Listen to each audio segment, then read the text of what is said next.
अपने शरीर के प्रति हरदम सचेत रहो। शरीर के प्रति कई बार बोला, शरीर मांगता क्या है? वह सुख सुविधा मांगता है। सुख सुविधा ही वासना है ना, इसलिए उसको इतना ही दो।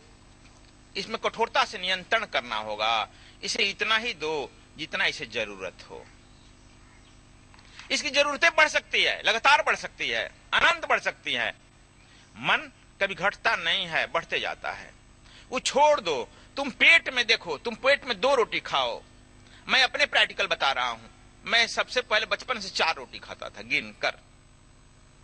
जब मैं देखा कि यह पता चला कि यह मन पेट बढ़ाता और घटाता भी है, मैंने अच्छा घटाता बढ़ाता है, 3 कर दिया। 3 पर अब 2 कर दिया है। समझ गया?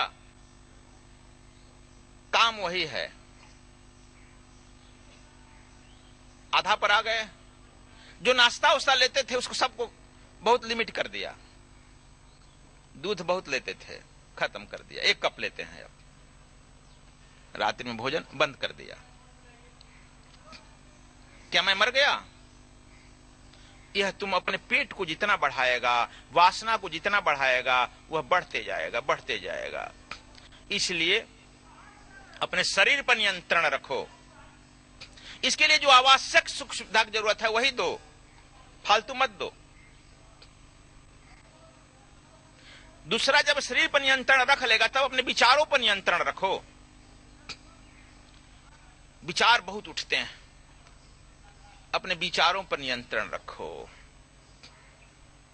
कहा कि जो काम लायक बात है वही कहो। जो ठीक ठीक हमारे आज की बात है वही कहो। बहुत सोचो, भविष्य के बारे में मत सोचो। विचारों को कहो कि वर्तमान में सोचो और वर्तमान में रहने की आदत डालो। वर्तमान का समय ही तुम्हारे लिए कीमती समय है। वर्तमान का व्यक्ति जो तुम्हारे सामने है वही व्यक्ति कीमती है। उसी के साथ तुम वार्ता करो, उसी के साथ तुम रहना सीखो और उसी से ठीक करो। जब यह विचारों पर हो जाएगा तब तीसरा, अपने अनुभूतियों पर भी तुम लोग कंट्रोल करना है। बहुत लोग कहते हैं गुरु जी हमको यह मालूम हुआ, यह मालूम हो रहा है।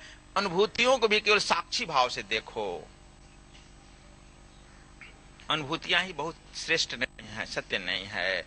जब यह तीनों को तुम कंट्रोल कर लेगा तब एक चौथा जो मिलेगा वह स्वयं मिल जाएगा। वह है साचितन, संतोष सहज समाधि बले, सहज उन्मुनि जागी, सहज मिले रघुराई। तू सहजी समाधि में रहने का आदी हो जाएगा। तू सहजी मस्ती में रहने का आदी हो जाएगा।